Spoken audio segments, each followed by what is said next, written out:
Danny Flexen here for Seconds Out with legendary Hasim "The Rock" Rahman, former heavyweight champion of the world. It's a pleasure to meet you, sir. My man. Glad to be here.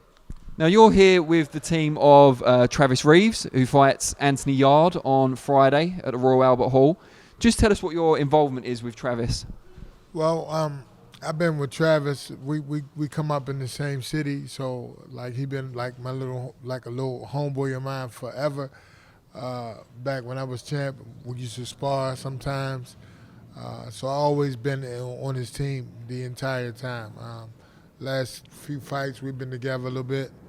So I'm just like a home team. That's my guy.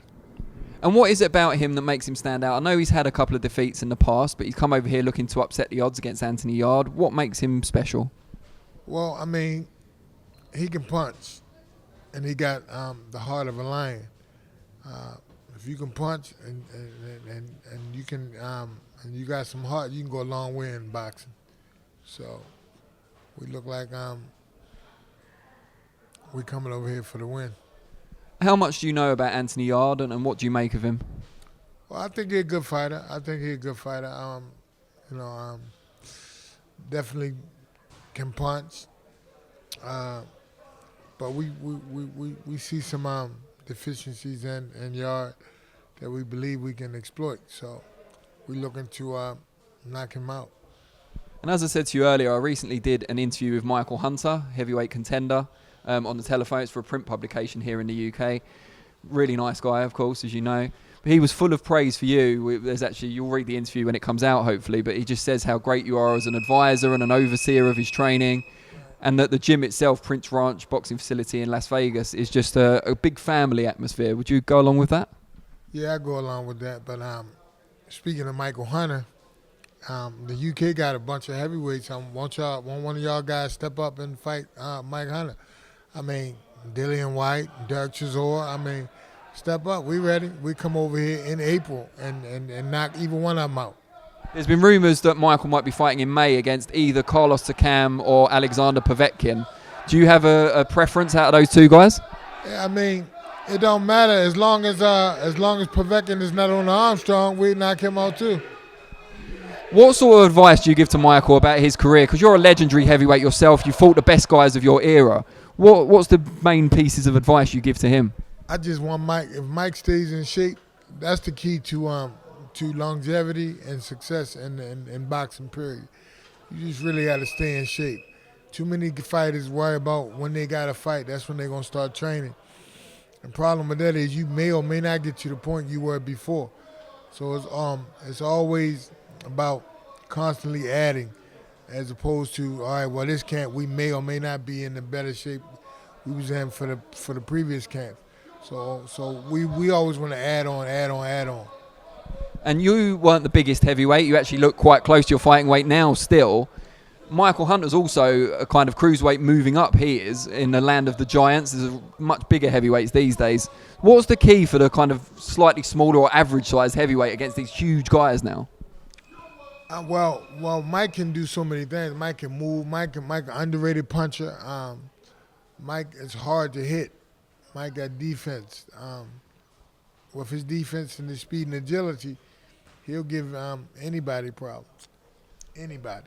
What was the key for you taking on often larger guys, especially your most famous victory, which was the win over Lennox Lewis? What was the key to those sort of victories? Well, you really got to go in there and have your mind set on being hit harder than you ever been hit, and get yourself in a position to hit them harder than they ever been hit.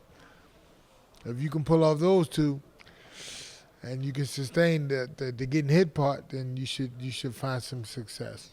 There was a lot of kind of animosity in the build-up to the first fight and the rematch with Lewis. What's the relationship like with you guys now?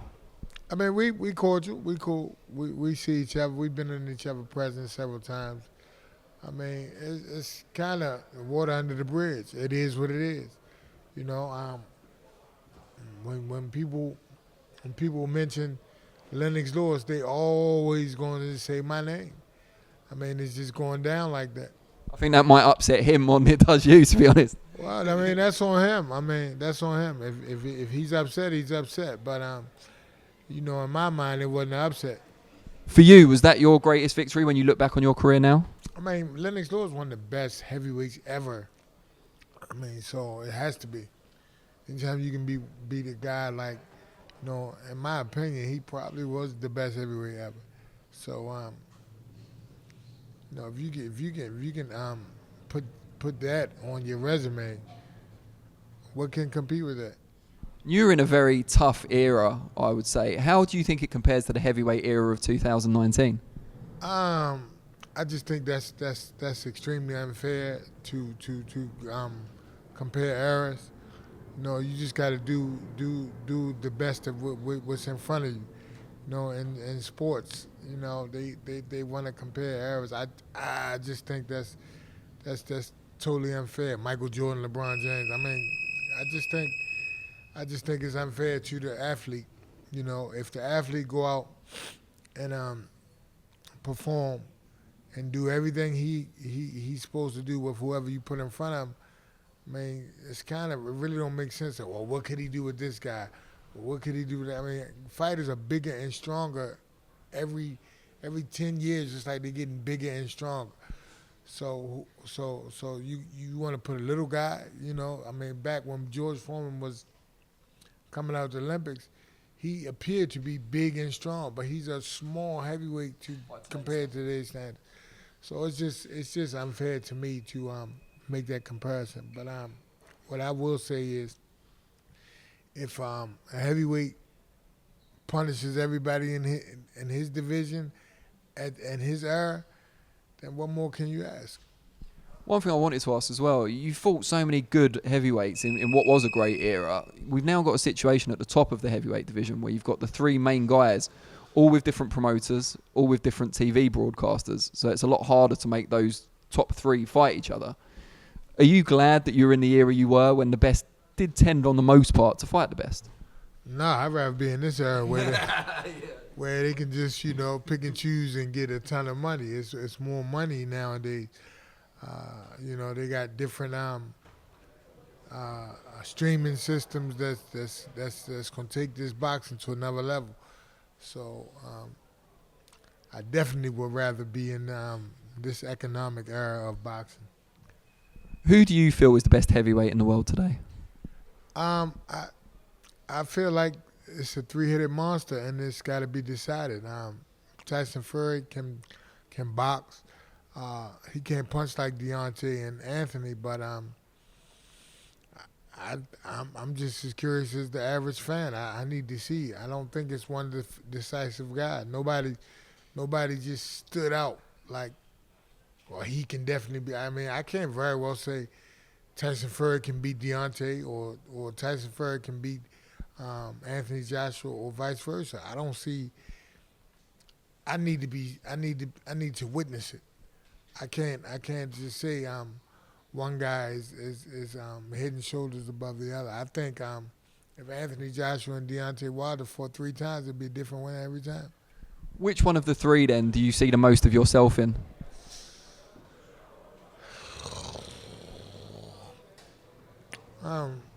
They're a little different than I was. They're a lot taller, and they get to use advantages that maybe Klitschko and Lennox can use.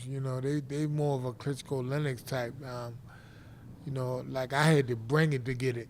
They can really just lay back and use their jab and use their height. Or actually, they all three should be on a basketball court somewhere. They're so tall. But I really don't. I don't see myself in any of those guys. I guess you see yourself more in Michael Hunter, who we've already talked about. I mean, actually, I do. Because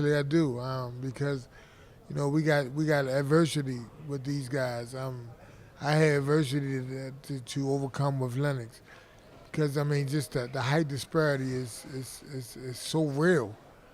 So that's a task, a tall task in and of itself.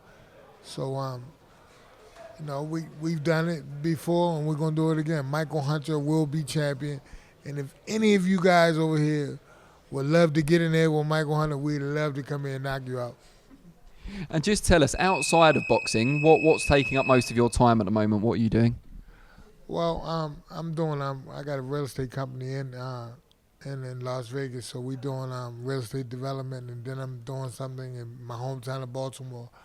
So that takes up a lot of my time if I'm not in the gym with my guys. And just last question, you've got a huge amount of fans over here. Just give a message to your UK fans. Well, I mean, I'm here. Y'all come out to the fight on Friday. If y'all need to get me, I do one social media, that's Instagram, Hasim the Rock Rockman. Holler at me, I holler back. And I do believe we coming over here and we going to win some titles over here. I got a couple other fights. I got another little brother that's fighting in the cruiserweight division. Oh, no, your brother. Yeah, my brother. His name Musin Kaysen. The cruiserweight, he's going to be a heavyweight also. So between Michael Hunter and Musin Kaysen, we coming over here and we're going to win some titles. I think you've just significantly increased the attendance for Friday night, so well done. Frank Warren owes you a drink. Let's do it, Frank. Brilliant. Thank you. It's been an absolute pleasure.